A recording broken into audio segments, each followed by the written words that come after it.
Hello, my name is Mini Sethi. Today I'm going to discuss about what is Kaizen.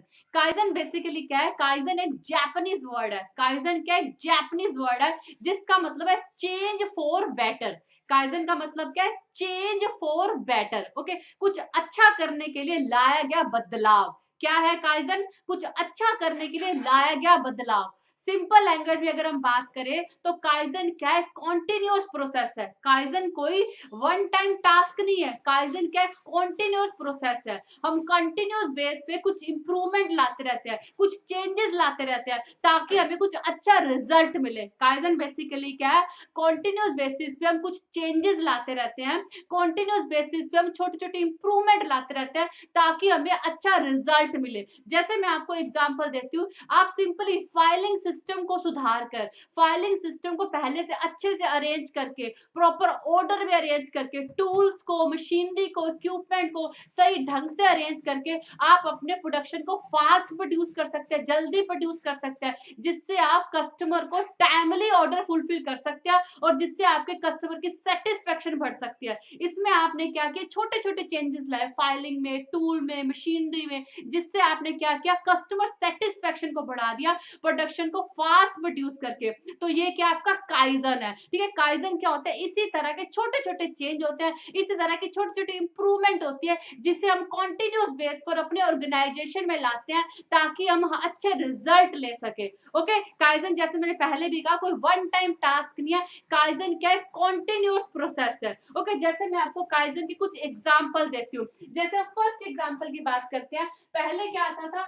Mixer grinder क्या आता था? अलग से आता था. अगर मिक्सर ग्राइंडर की बात करें, मिक्सर ग्राइंडर क्या आता था? अलग से आता था. जूसर की बात करें तो वो अलग से आता था. मिक्सर ग्राइंडर अलग से आता था. अगर कस्टमर को मसाले वगैरह कुछ पीसने हैं तो उसे मिक्सर ग्राइंडर अलग से बाय करना था. अगर जूस निकालना है तो उसको जूसर अलग से बाय करना था. ठीक है, उसे दो दो प्रोडक्ट को बाय करना पड़ता था. फिर इसमें क्या हुआ? एक ही प्रोडक्ट आने लगा, जूसर मिक्सर ग्राइंडर.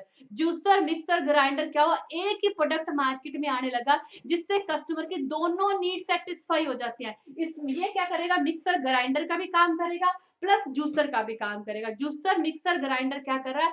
एक ही प्रोडक्ट को खरीद कर आप दोनों की नीड को सेटिस्फाई कर सकते हो. उसे एज अ मिक्सर ग्राइंडर भी यूज कर सकते हो और उसे आप जूस निकालने के लिए भी यूज कर सकते हो. तो ये क्या आपका काइजन का एग्जाम्पल है. इसी तरह से क्या होता था? पहले क्या होता था?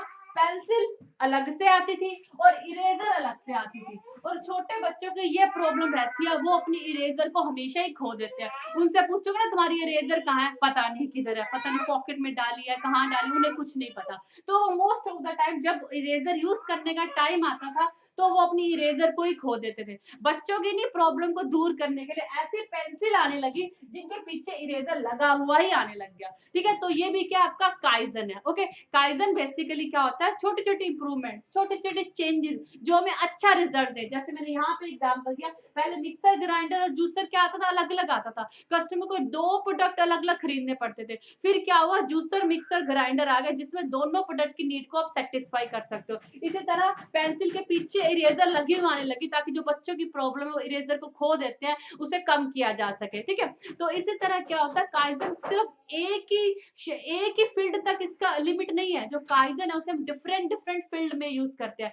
काइजन क्या है? किसी एक ही फील्ड तक लिमिट नहीं है, इसे हम डिफरेंट डिफरेंट फील्ड में यूज कर सकते हैं. काइजन को आप प्रोडक्टिविटी बढ़ाने के लिए यूज कर सकते हो. ओके, अब काइजन से प्रोडक्टिविटी कैसे बढ़ सकती है? जैसे मान लो यहाँ आपके एम्प्लॉइज है. ठीक है, इस एम्प्लॉइज को टेबल में कोई सामान रखना है जिसके कारण इसको बार बार झुकना पड़ रहा है. बार बार झुकने के कारण क्या हो रहा है? इसकी कमर में दर्द हो रहा है, इसको थकावट जल्दी हो रही है, वो उतना प्रोडक्शन नहीं कर पा रहा जितना उसको एक्चुअल में करना चाहिए. ठीक है, आप क्या करते हो? इस वर्कर को उसकी हाइट के बराबर का टेबल अवेलेबल कराते हो. अगर टेबल उसकी जस्ट हाइट के बराबर होगा तो उसे अननेसेसरी की मूवमेंट नहीं करनी पड़ेगी, उसे अननेसेसरी का झुकना नहीं पड़ेगा, जिससे उसको जल्दी थकावट भी नहीं होगी और उसको फोर्सफुली प्रोडक्शन नहीं करना पड़ेगा. मीन थक थक के हार हार कर वो बहुत एनर्जी के साथ प्रोड्यूस करेगा क्योंकि उसमें अभी भी स्टैमिना होगा, उसको बिना मतलब की थकावट नहीं आएगी. अगर आप इसी तरह वर्कर्स की अननेसेसरी मूवमेंट को रिड्यूस करोगे जिससे क्या होगा? उनकी प्रोडक्टिविटी बढ़ेगी, उनकी एफिशिएंसी बढ़ेगी, वो पहले से ज्यादा प्रोड्यूस करेंगे. सेकंड क्या? Waste reduction. आप काइजन का यूज वेस्ट रिडक्शन के लिए भी कर सकते हो, जैसे ओवर प्रोडक्शन को रोक कर। ओवर प्रोडक्शन को कैसे रोक सकते हो? आप प्रोडक्शन तभी करो जब एक्चुअल में आपको लगता है कि मार्केट में डिमांड है, जब आपके पास कस्टमर के ऑर्डर आ चुके हैं। इससे आप ओवर प्रोडक्शन को रोक सकते हो, ठीक है। इससे आप प्लस आप रॉ मटेरियल को भी तभी मंगवाओ जब आपको प्रोडक्ट को मैन्युफैक्चर करना है, और इन्वेंटरी को भी क्या करो, सही ढंग से अरेंज करके रखो। इससे आपके अननेसेसरी की टूट फूट नहीं होगी, अननेसेसरी की मूवमेंट नहीं होगी, अननेसेसरी का आपको प्रोडक्ट स्टोर करके नहीं रखना पड़ेगा, जिससे काफी हद तक आपकी वेस्टेज बढ़ जाएगी। प्लस आप क्या कर सकते हो, स्पेस का अच्छे से यूटिलाइजेशन कर सकते हो। जैसे एक ऑर्गेनाइजेशन में टेबल फैन ज्यादा है, अगर टेबल फैन ज्यादा होंगे तो स्पेस ज्यादा यूज होगा। टेबल फैन की जगह आप सीलिंग फैन यूज कर सकते हो, जिससे आप स्पेस का ऑप्टिमम यूज कर सकते हो। इसी तरह आप टूल्स इक्विपमेंट्स के अरेंजमेंट को बदलकर स्पेस का अच्छे से यूज कर सकते हो, ठीक है। तो काइजन सिर्फ एक ही क्षेत्र तक लिमिट नहीं है, काइजन को आप डिफरेंट डिफरेंट फील्ड में यूज कर सकते हो। आई थिंक आपको समझ में आएगा। Thank you.